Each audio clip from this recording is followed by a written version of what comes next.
now time for the morning watch. Listeners to Love 101 FM are advised that the views and opinions expressed in this program are not necessarily those of Love 101 FM.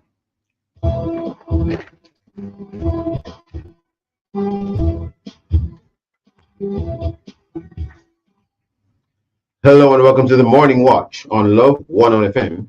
I'm your host, Stokeley Marshall. A special welcome to our listeners on love101.org. And if you are overseas and on the move, US listeners can access us at 712-832-8001. And if you are in the UK, 0330-332-6541, or join us via the Love 101 FM app that can be downloaded from the Google Play Store or the Apple Store. You can also join us on Love 101 FM Facebook and YouTube Live. In the first watch today, a cashless society. The pros, if any, the cons, and prophecy. And in second watch, gambling teens. For our social media question, we ask, what are your concerns or disregard in relation to Jamaica becoming a cashless society?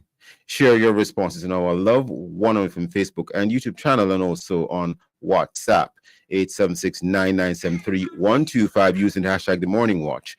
We'll share your response later on the program, but first, as I quote. This morning, I quote says, "The funny thing about decisions, you never seem to have to talk yourself into the right ones." And this one is by Francis Regan. Oh, interesting indeed. Good morning, Jacob. Good morning. The first watch will be back after this break.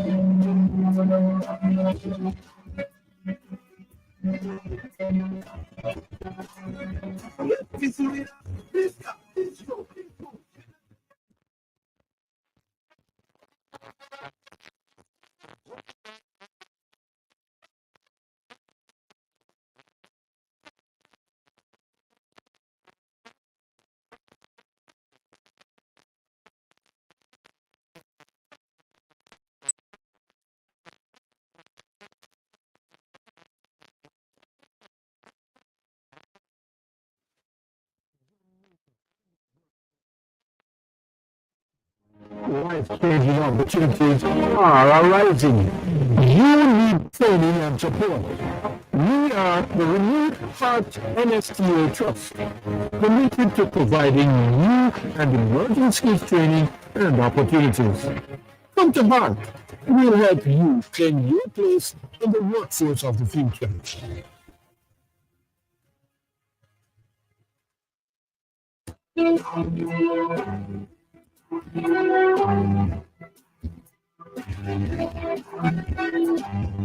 Welcome back to the Morning Watch. I'm your host, Stokeley Marshall. The Jamaican government, it is said, has been taking steps to bring Jamaica closer to a digital state, a place where cash would no longer be king. The most recent confirmation of this was with the signing of a memorandum of understanding, an MOU with India to implement the Digital Unified Payment Interface, UPI, but there are very serious concerns. It has been indicated that there is someone on a particular WhatsApp group, and among the things that they had to say apparently includes the following, quote, "When the digital currency is in place, no country will be printing paper currency. All countries already signed to go digital will not be printing paper currency." Now, it apparently goes on to read the following. "When the digital currency is in place, no country will be printing paper currency. All countries already signed to go digital will not be printing paper currency when all countries have a digital currency. Between 2027 and 2030, the plan is to implement the chip to implement the chip, and then in brackets there is the word the mark. This will be done with another, not sure what's the relevance of this, but it goes on to read, this will be done with another COVID-like situation, only far worse. Interesting comment there. It goes on to read, so many persons will, well, it indicates that people will be fearful. And so there's another comment here in relation to the NIDS being implemented and the reference to G20. And all countries will be linked to a UN system. And it goes on to say a couple of other things. This comment on a particular WhatsApp group was presented to me, but be that as it may reflect some of the views of persons in the wider society in terms of their own personal concerns and concerns for the wider country and indeed the globe. We have as our guest today to discuss this, among other things, concerning a cashless society, Dr. Damien King, Executive Director of the Caribbean Policy Research Institute, otherwise and popularly known as CAPRI. He's also an economist. We also have online Bishop Basil Hanson, founder and chief executive officer of MTM TV, and he is also known as a Christian activist. Good morning, Bishop Hanson. Good morning, Dr. King. Good morning, Stokeley. Good morning, Bishop. Bishop Hanson? I don't think we have Bishop Hanson online as yet. If we have him online, is it that he's muted? Bishop Hanson? We would just want to acknowledge you, sir. I think you're online, but for some reason we might not be hearing you just yet. Starting with you, Dr. King, what would it mean for Jamaica to become cashless? You know, one of the things that is peculiar. Dr. King? You said one of the things that is peculiar, and we are not hearing anything further from you. Dr. King? About this conversation is that it speaks about digital of the payment system and the payment architecture. Yeah. As we speak, globally, more than 7 times the number of transactions that use cash are. Unfortunately, we have lost you, Dr. King. Dr. King, are you there? We're trying to resolve that issue. I think we'll try to connect with you on the telephone. We are already in the. Dr. King, I think we're going to try to connect with you on the telephone because there seems to be a challenge with, interestingly, the digital platform that you're on. Bishop Hanson, good day, sir. Are you with us, Bishop Hanson? We're not hearing Bishop Hanson either. Well, we're on a digital platform and we're having challenges with it. Interesting, we're talking about digital currency. Let's try again, Dr. King.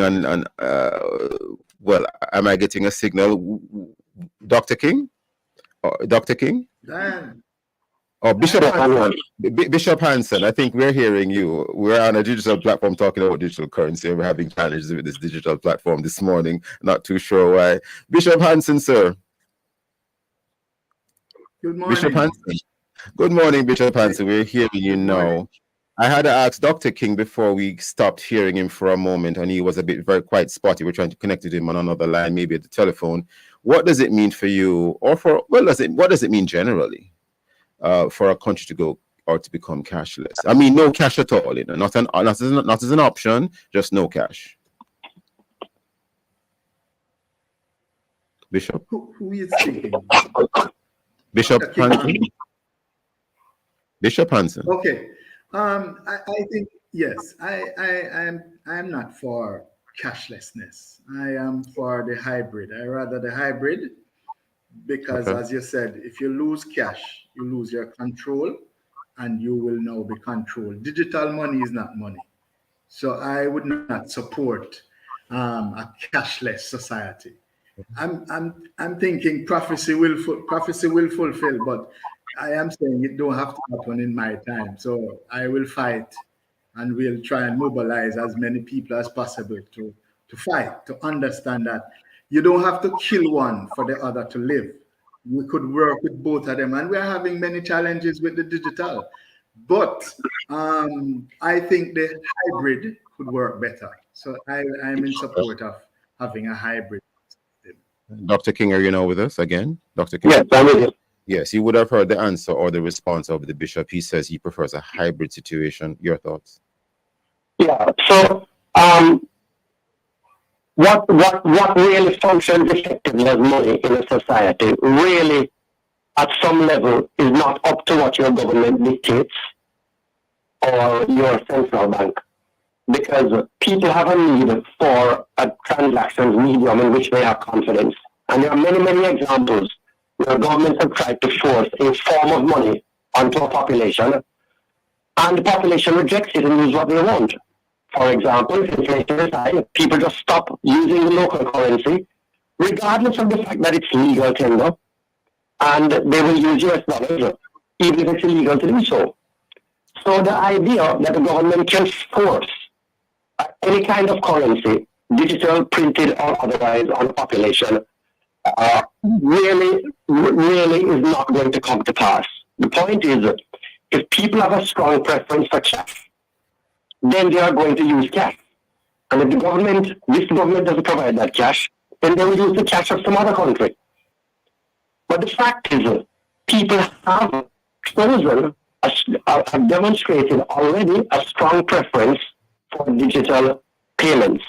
As I started to say before I got cut off. You weren't cut off, Dr. King. There was a challenge with the line, but proceed.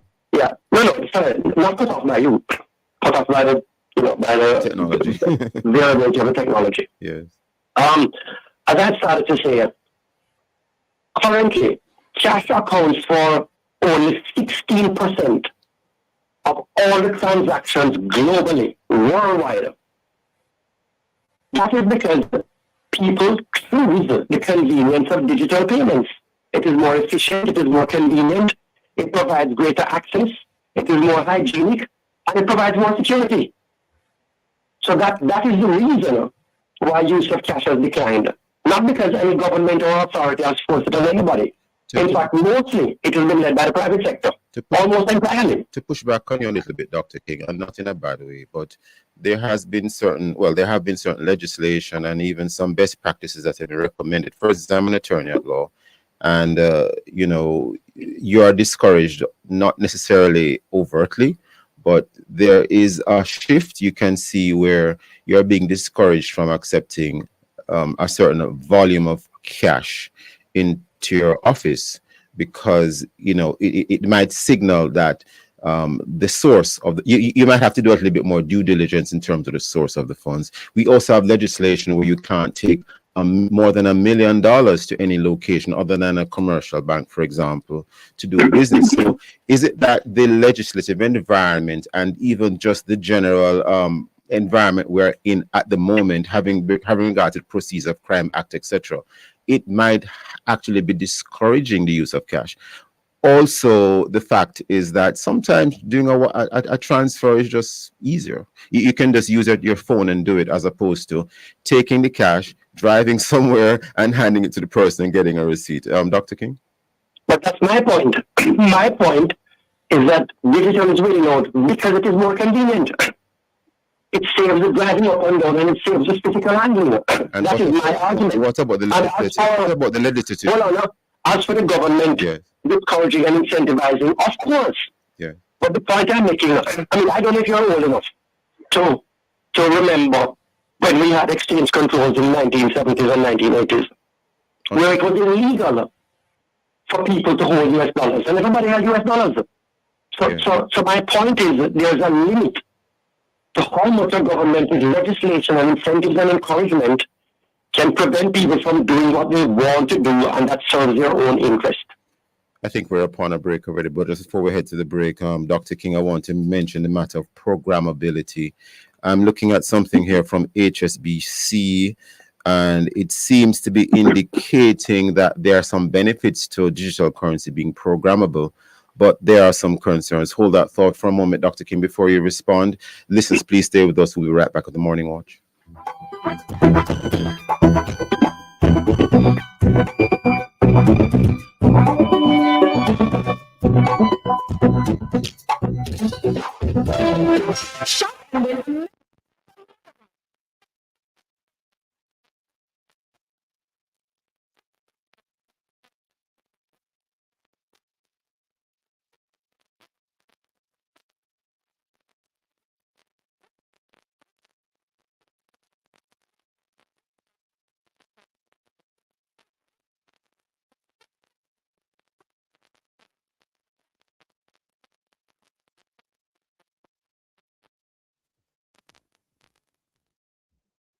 Thank you. We need beautiful help.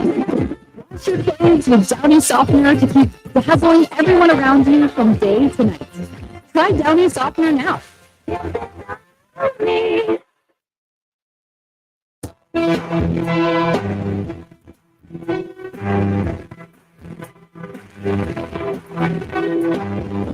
Welcome back to the Morning Watch. I'm your host, Stokeley Marshall. We are in the first watch, and we're having a very interesting discussion on a cashless society, the pros, cons, and prophecy. Our guests are Dr. Damien King and Bishop Basil Hanson. Just before the break, Dr. King, I mentioned the whole matter of programmability, and I saw a bit of news here in terms of the whole matter of programmability, and if I could turn to it as quickly as, yes, here it is. The Power of Digital Currency Programmability by Bojan Obradovic, HSBC's Chief Digital Officer in Hong Kong, dated the 12th of December 2023. And among the things he mentions is just the whole benefits, or the benefit of programmability. And he goes into quite a couple of things here. However, there might be a view of some persons that programmability, although it can be applied to various scenarios, such as facilitating mutual incentives, as the article points out, for transacting parties and improving fund distribution effectiveness, etc., or automating processes such as escrows. Others are of the view that programmability in itself, that's the word programmable. It means that you can control the use of the currency. You can control how the money is to be spent. And some persons are a little bit fearful that if it is programmable, you can program the currency to not do certain things, not buy certain things, not sell certain things, as the case may be, exercising too much control over your personal choices. Dr. King, any thoughts on that? Or is it much ado about nothing in your view? I think you're missing my point. People, users can reject a currency. If people are uncomfortable with all of those features, they are not going to use it, and the currency will fail. I'd like to ask you. Let me ask. Yandex was introduced 2 years ago. How many times have you used it? Dr. King, remember the topic, we know that at the moment you have cash, but the topic is a cashless society. So if the society is cashless, if you can respond to that, sir. If the government does not provide the cash, people will choose a different cash to use. And if no government, I can't see a scenario where no government provides any cash, but then some private entity, some other object will end up being used as money. Money existed before government started issuing it. I know that, yes. Interesting. So I'm saying ultimately, it's the population that determines what they accept as money. You can use food as money. Yeah. Thank you for that, Dr. King. Very interesting. A lot of people don't know that, sir, that money existed before the government started to regulate it. Bishop Hanson, your thoughts? Bishop, I think cashlessness, yes. There are some concerns. There are some concerns as it relates to cashlessness. One, it speaks to privacy issues, right? We have privacy concerns. We have data collection. We have surveillance. Those are the three things that I highlight, from the cons of cashlessness. Yeah. People are going to be surveillance. People are going to be controlled. Just look in Canada during the COVID pandemic, when the truckers were protesting. Look at what the government did to them in Canada. You don't have to look very far. That is what happens when you have digital money and cashless, even though Canada is not fully cashless. But that's where they're going. I believe in the hybrid system. And as I want to say something, Dr. King said that 16% or so of the world is not using digital money.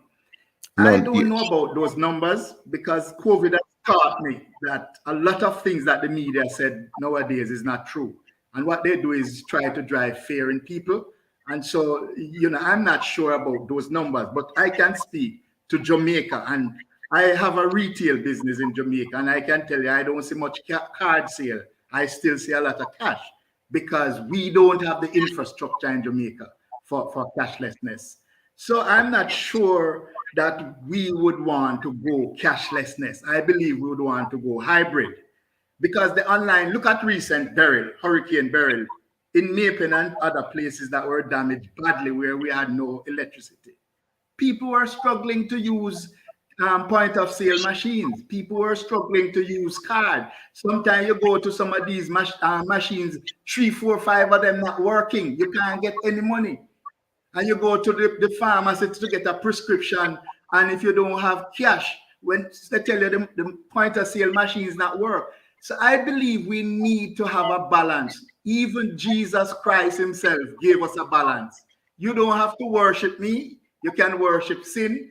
But this is the consequence. This is what will happen. Both systems have pros and cons. As I said, I don't want nobody taking away my choice. Give me a choice to use either cash or online.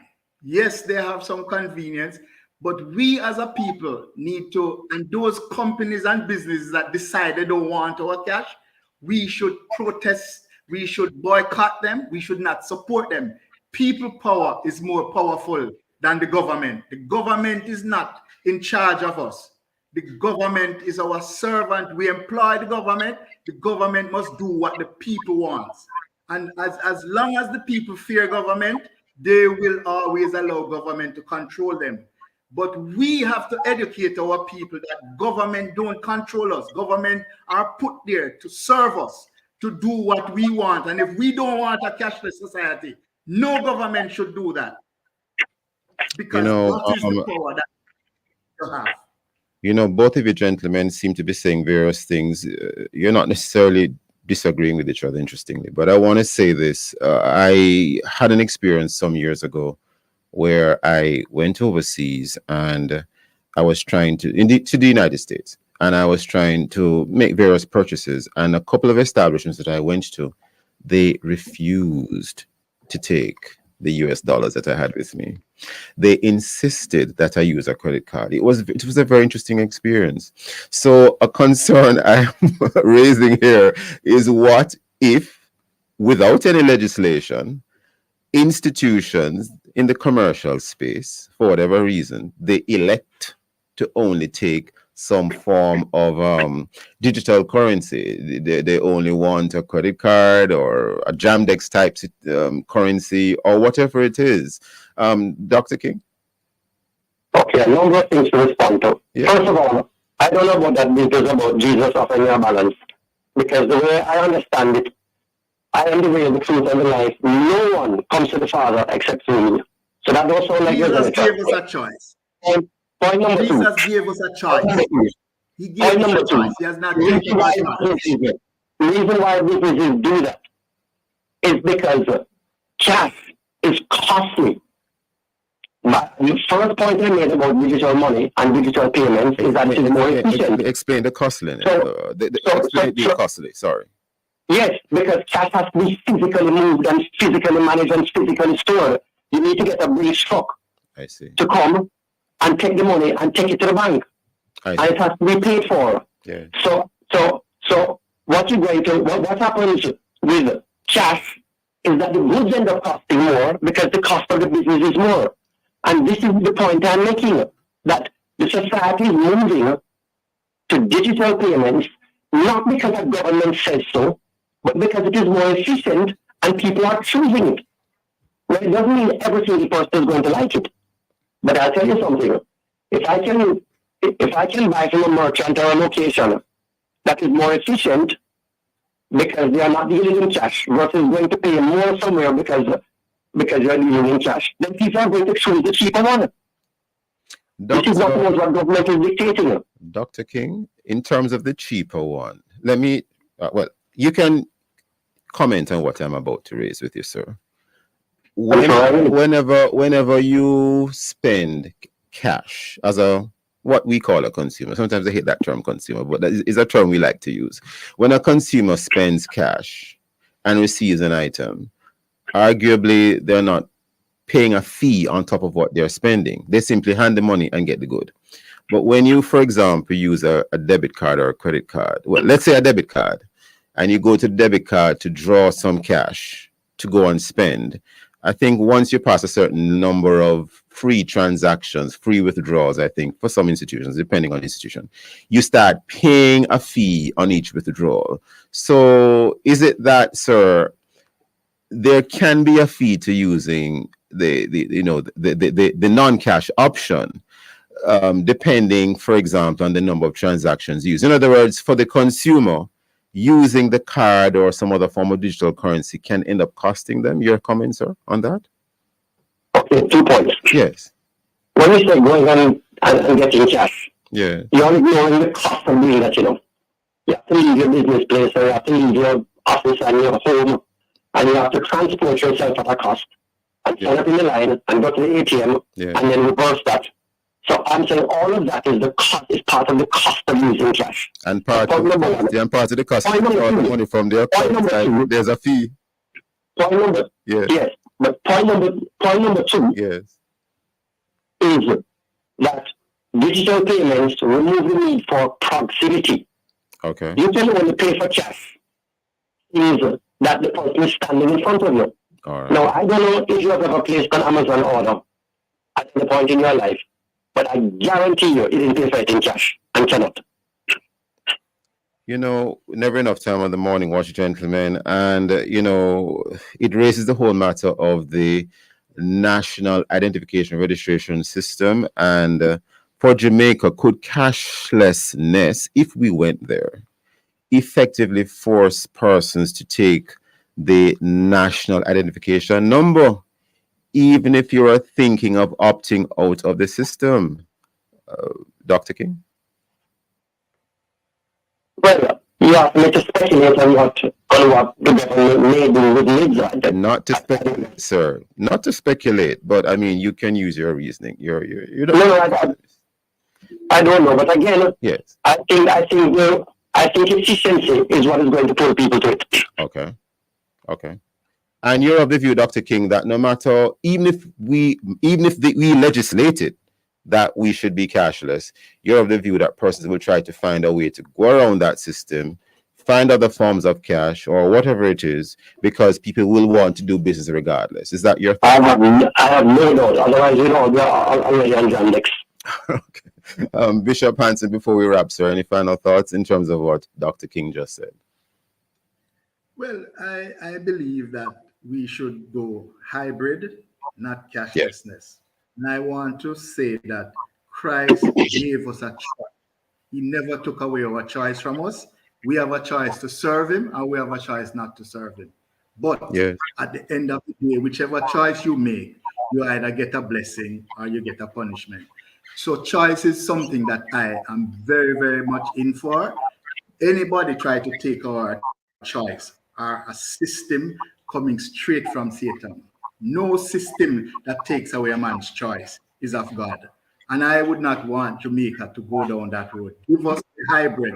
Those who want the online, they can have that. Those who want to use their cash, they can have that. You don't have to kill one for the other to live. Both of them can exist in the same space. That is my final word on this cashlessness. And that is what I'm encouraging the Jamaican people to fight for. Hybrid. People is more powerful than money power. Don't allow a few people to enslave us again. Stand up and fight for what you believe. You get what you fight for in this world. Thank you. I think we're just about out of time. Gentlemen, I want to thank you very much for your thoughts this morning in this first watch. Very earth-moving discussion. Listeners, please stay with us. We'll be back on the morning watch.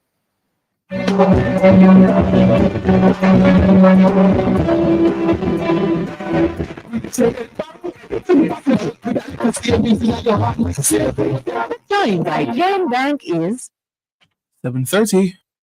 Once upon a time, there was a girl named Kay. She loved to dance and play. One day at school, she got very ill, and Mom was left with an unbearable bill. It would be easier if Mom was prepared. With school companion, 80% of the bill is cleared. Medical care for children is a must. For as low as $2,540 per month, make unbearable medical bills go away. Sign up for Study for School Companion today.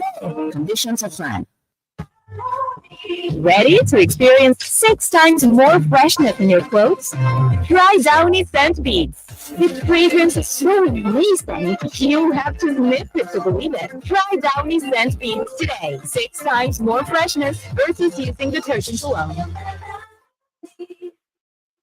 Looking to add a touch of elegance to your room? The Lunch and Road by Fosterage is having a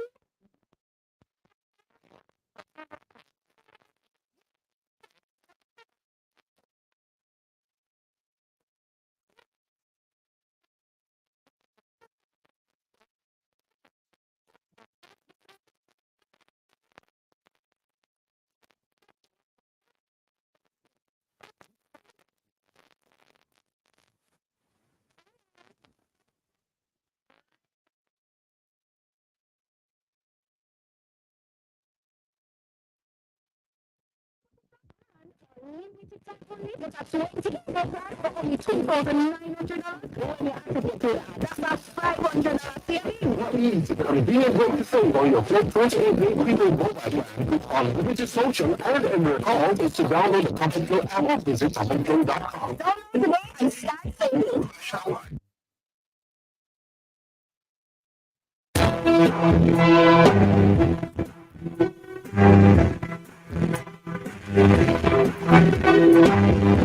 Welcome back to the Morning Watch. I'm your host, Stokeley Marshall. Let's take a look now at the newspaper to see what Jamaicans and others are saying and doing. And we have here in the Daily Observer, this headline reads, I am dying. Well, inside, I am dying. Apologies. It reads, inside, I am dying. It goes on to read as part of the headline, pain of losing cop to gunman's bullet lingers as wife accepts his award for gallantry. 2-year-old granddaughter still on quest to find her papa.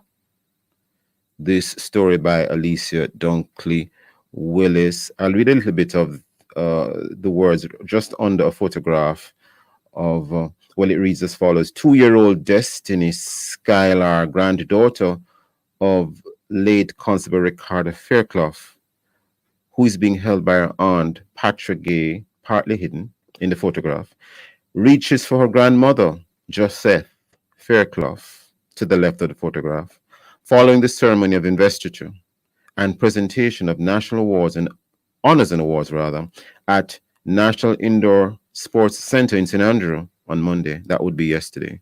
Fairclough, who was killed in the line of duty in April in St. Anne, was the sole awardee of the posthumous Medal of Honor for gallantry. A photograph here of the granddaughter reaching for her grandmother. We move now to the Gleaner. Jamaicans say no to third parties. This according to a Don Anderson poll. 3 in every 5 Jamaicans say they will not vote for a third political party, even as there is significant apathy towards the country's 2 main rivaling parties. The term third party, we typically mean, we typically use that term to mean any party outside of the 2 main political parties. We have in Luke Jamaica News an item of news which is very, very, very, very, very concerning. It reads, update, 5 killed, others injured in mass shooting in Rockfort. Police investigators are currently at the scene. Well, it would have been so at the time. Police investigators are currently at the scene of a mass shooting in Rockfort, East Kingston on Monday night.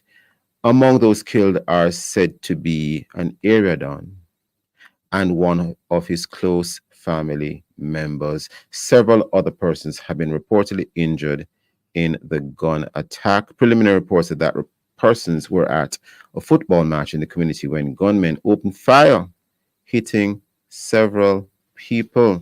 Videos of the aftermath of the shooting have gone viral on social media, and that just goes to show one has to be so careful. You can go anywhere at any time and come upon a situation like this.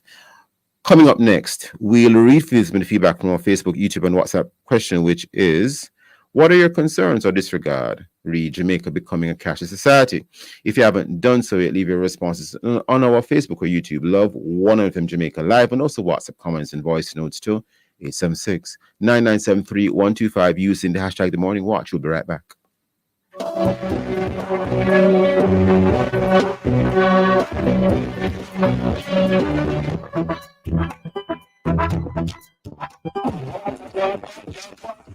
The next Campus Connection, we will be focusing on balancing academics and extracurricular activities. Student life can be difficult, especially when juggling academics and extracurricular activities. However, student athletes can develop important skills, experiences, and partnerships when carrying out these tasks. Join us with guests, Mr. Leandre King, St. Catherine High School, Mr. Jordan Harris, Old Harbor High School, and Ms. Gabrielle Thompson, GC Foster College of Education and Sports, and honorable guest, Ms. Sania Watt, Ottawa University, Kansas, on Tuesday, October 22 at 5:30 p.m. on the family station, Love 101. Campus Connection is brought to you by Heart NSTA Trust. Skill is power. That's Campus Connection, Tuesday, October 22 at 5:30 p.m. only on the family station, Love 101.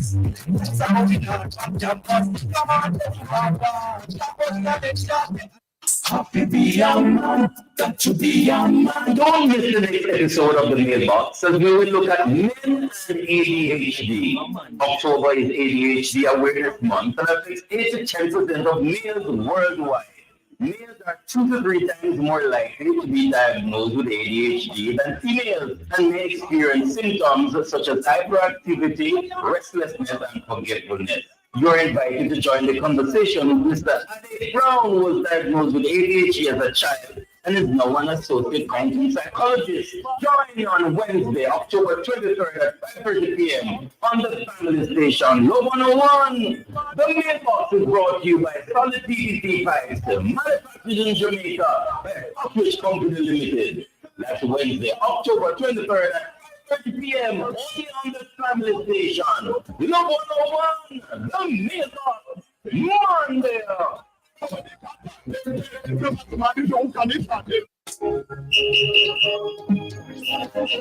Get ready for another inspiring service Testimony Tuesday inside Alive, 1 p.m. to 4:30 p.m. October 22, packed with inspirational stories and island-related music. 1:45, we bring you the brain and segment aside, listening spoke edition. Stick around the broadcast at 2 o'clock as we bring in the preambles of heaven. 2:15 inside the evidence, we hear the powerful testimony of Oprah Bryan, who was unable to then I will be on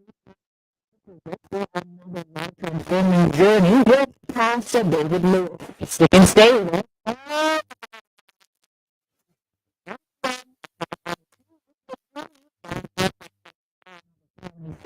Love 101.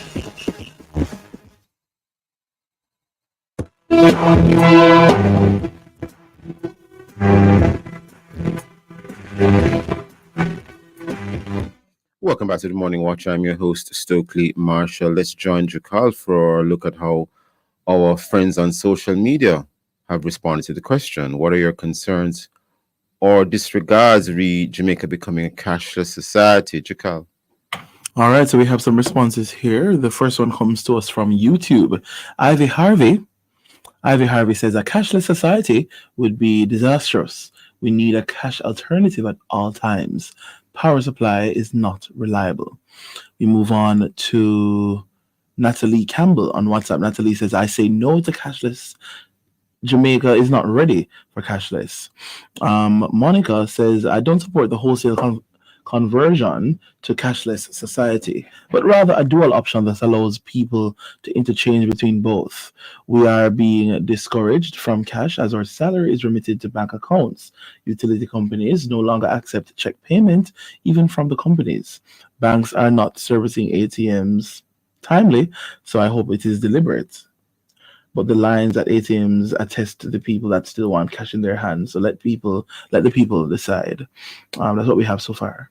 You know, I had an experience, that matter of the Jamaica Public Service Company, JPS.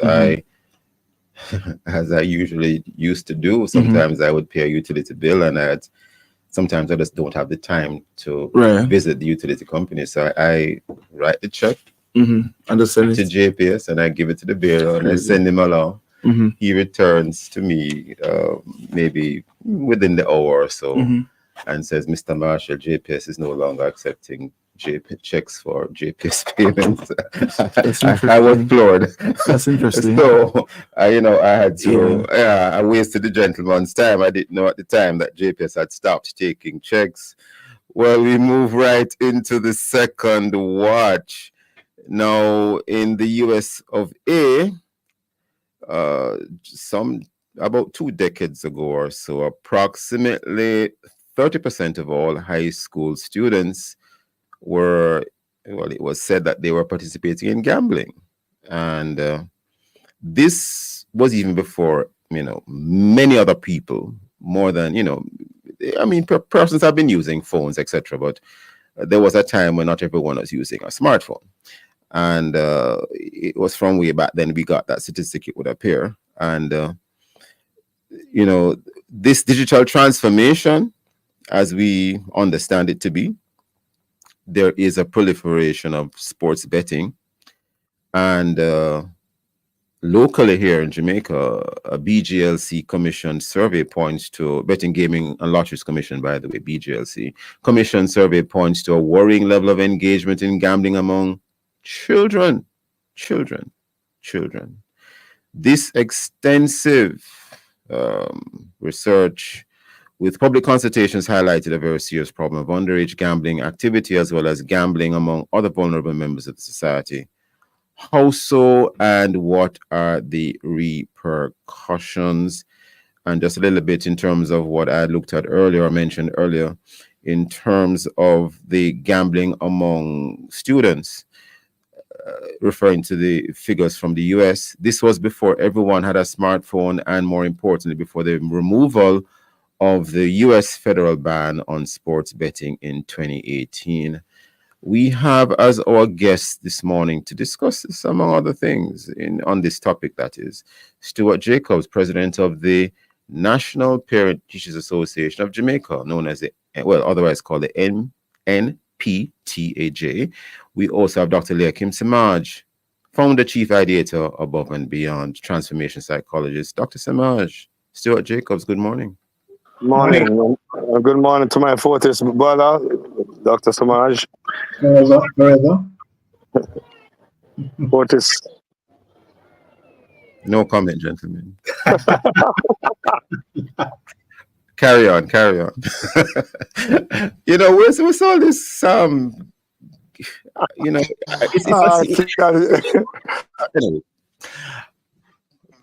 back to the topic. Jamaican high school students gambling. Is this something we're sort of, how serious is it really in Jamaica in terms of the numbers? I don't know if you have any response to it, Jacobs. Jamaican high school students gambling? Well, we've had incidents of students, primarily boys, being suspended or reprimanded in school for gambling in different forms, where they play craps with the dice. Yes, what kind of gambling? Yeah, right. So the gambling, they play craps with the dice. There's poker, there's 3-card play, they call it Peter Pat.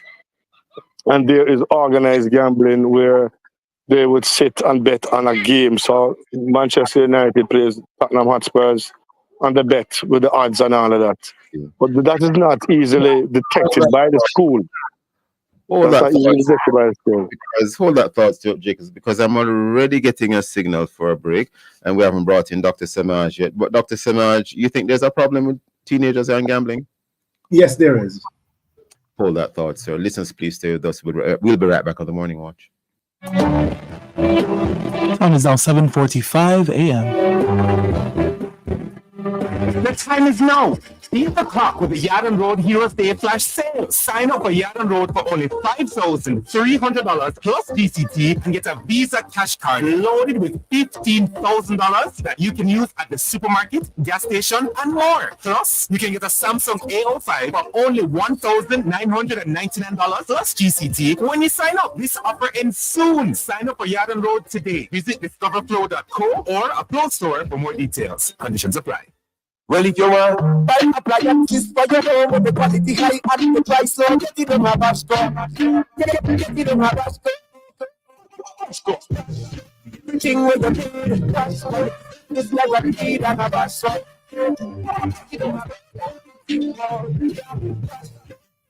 Your house and you're getting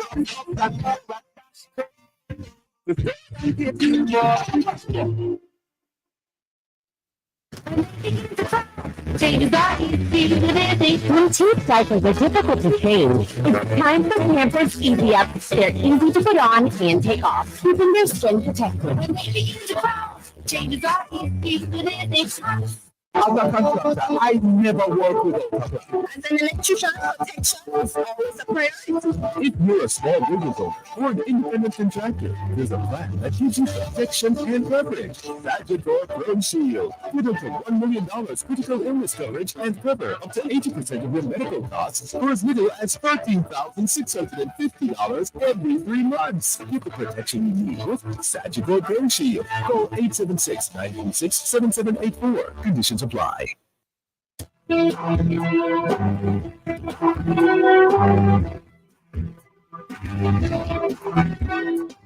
Welcome back to the Morning Watch. I'm your host, Stokeley Marshall. We are in the second watch, and the topic is gambling teens.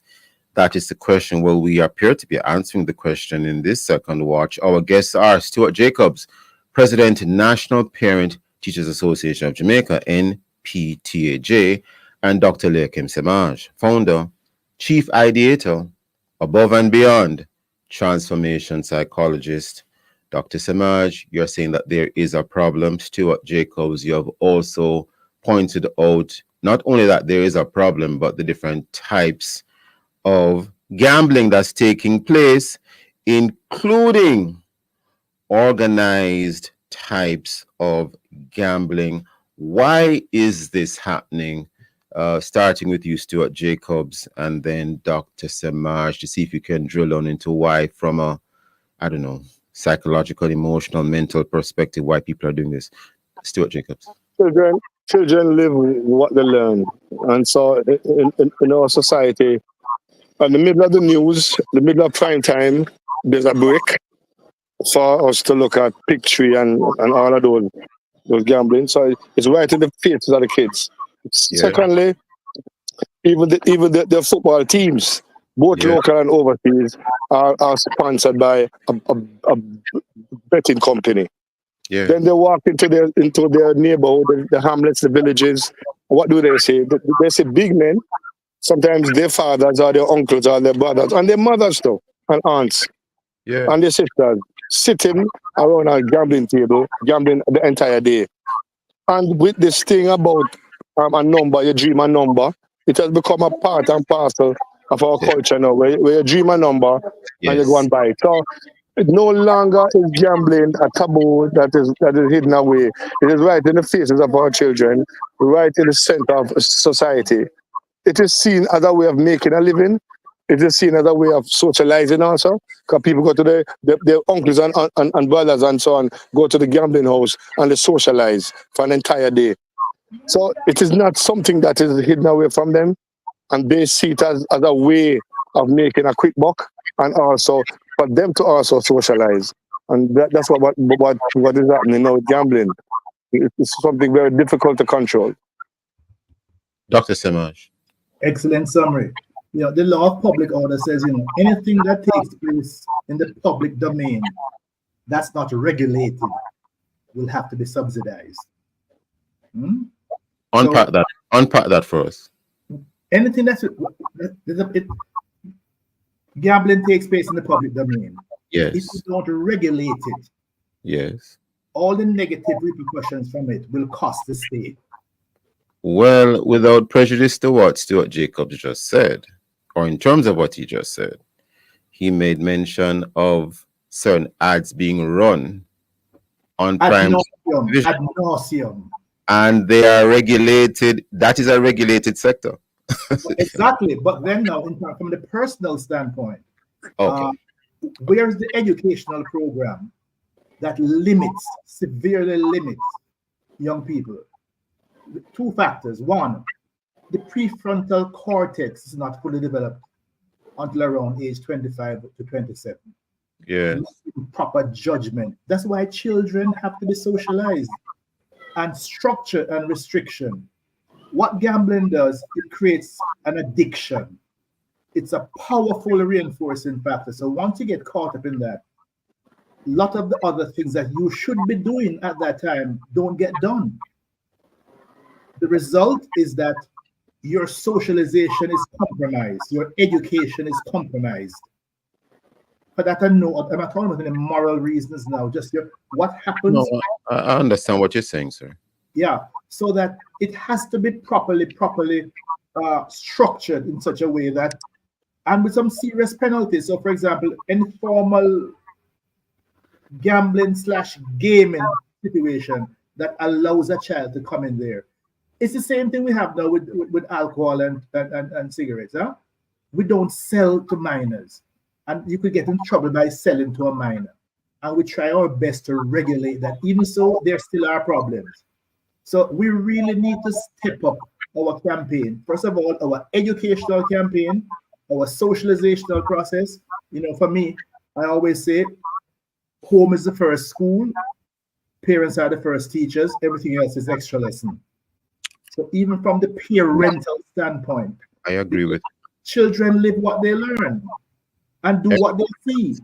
So even parents have to make it clear that, listen, this is not for children. This is not for children.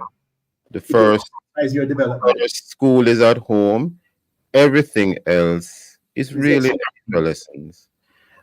Stuart Jacobs, your thoughts on that? Because I am looking back at my own growing up years, and maybe the reason, I'm not saying this is the reason, but maybe the reason, Dr. Samaj maybe can weigh in here, but maybe the reason why I've never been interested in gambling is because I never saw it at home. It was just never done. I would hear about it. I would see friends doing it, but it was just not a part of the culture of not just my immediate family that I grew up in, but even the extended family. Stuart Jacobs? Listen, we live in a world of, it's a reality. Yeah. Parents are going to do what they can to survive in the society and the financial strain that exists with some. Yeah. And gambling is one way of meeting that survival, of meandering their way through the bills. So they will sit down and they'll buy the cash pot every single day. If cash pot is 6 or 7 times for the day, they're going to buy it. They go to the gambling house with a $20 or $100, and they come back with $300. Sometimes they hold the house, but they have to come back with more because the pot has to be put on the fire. The kids grow up seeing this, and so gambling has now become a part and parcel of life. It is no longer going to be ridiculed or rebuked. It's now an almost accepted norm. When you can have a Premier League team, both here and overseas, being sponsored by a gambling company, and one of the biggest, one of the largest contributors as a private sector entity to paying taxes. 67% of their revenue goes directly into taxes to the government. It's a gambling institution. Then it means, therefore, that gambling is no longer seen as something that biblically we can argue against it or try to argue against it. It's going to be somewhat difficult for some people because as far as they see it, it is what is putting bread on the table, gambling. It is also an employer. Gambling, the gambling sector is an employee. It employs people. Yeah. It's an employer. It's a major employer also. When you look at the racing companies and the betting companies and the off track betting, and there exists also the underground gambling. It's an employer. It's an Yeah. employer, and so our children grow up understanding. And so what the Dr. Samaj alluded to just now is that we need education. But education, where will it begin? In the home? It's going to be difficult in some homes because that is what is bringing the bread on the table. So when they go to school and they are now taught how to go to the religious environment, atmosphere, and they are being taught that gambling is not acceptable. It's not a moral thing to do. It's against the values. They're confused. And what is going to eliminate and balance the confusion is the almighty dollar. They are making money from this. And so you teaching to me that gambling isn't acceptable will not be something that they're going to embrace. It's going to be difficult for them to embrace it. And that Very is why my prediction is that gambling is going to become in Jamaica a epidemic, a pandemic somewhat. It's going to be something that needs clinical fixing because it's an addiction. Only because of time, Stuart Jacobs, I'm going to ask Dr. Samaj if he can probably give us some final thoughts. Dr. Samaj, can you give us some final thoughts, in addition to what you've said before, as to how it can be dealt with? Because we can't have teens just sort of wasting away mentally because of this. Right. That's why it requires serious structure, because as Stuart points out, you can't really depend on many of the parents because they themselves have the addiction or it's an active part of their socialization and their social life. Samaj, if I could add this, there's no talk of making a section of Portmore type of Las Vegas type of, place. Yeah. And they're trying to thread the needle with that one, carefully trying to say what they really mean and don't mean. So it's a serious persons who are not. First of all, I have no addiction or interest in gambling. Many times my work take me to casino hotels. I'm in the hotel for 5 days, and I never go downstairs to the gambling area. Then on the last night, I said, let me go in there with $20, huh? Stuart Jacobs, mute your microphone, please. So that the whole reality, we really have to actively socialize, actively teach young people, because if we don't, as I said before, if we don't regulate, we will have to pay for it at the other end with the addiction and the problems. Because what gambling now, it turns into all kind of other things. Because what people will do to get the money. Yes. To pay the gambling fee. Yes. Can you in a few seconds just outline some of those? Well, you mentioned losing your house. Can you just mention a couple real negative things that can occur? You said mention losing your house. Anything that to pay a gambling your life completely. It takes over your life. So you will over your life. Yeah.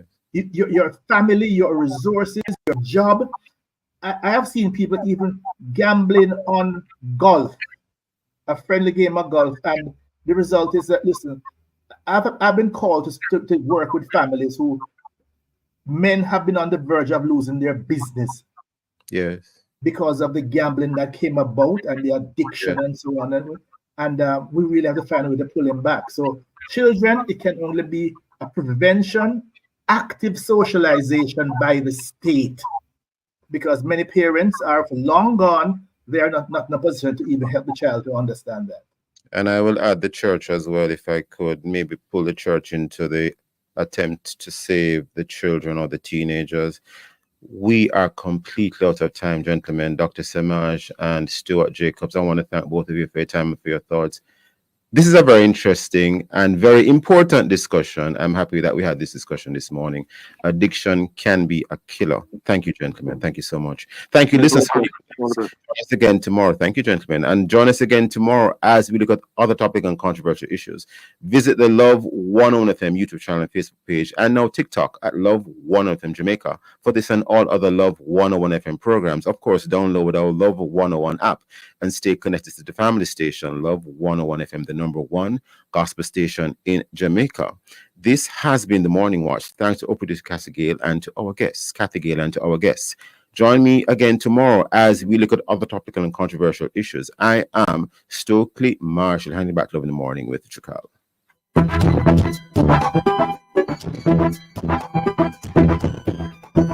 As the Ministry of Health and Wellness, we are committed to the values of care, compassion, excellence in service, integrity, teamwork, and innovation as we work to safeguard the health of our nation. The time by the Ministry of Health and Wellness is 8 a.m. and you are now invited to listen to Forward in Faith, brought to you by the New